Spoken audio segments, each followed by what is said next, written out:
భక్తాభీష్టములన్నీ తీర్చే లక్ష్మీ నరసింహుడు. సుఖ శాంతులను చేకూర్చు శుభయోగ నరసింహుడు.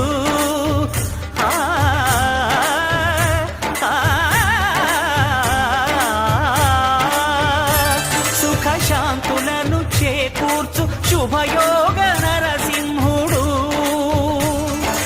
నమో నమః నమో నమః. నమస్కరించెను నాలుగు దిక్కులు, నఖముల వెలుగుకు మ్రొక్కెను చుక్కలు. గోపుర రూపము దాల్చినది ఆ దివ్య సుదర్శన చక్రము, మంగళహారతులిచ్చినది మహాకాల చక్రము. శ్రీకర శుభకర ప్రణవ స్వరూప లక్ష్మీ నరసింహ.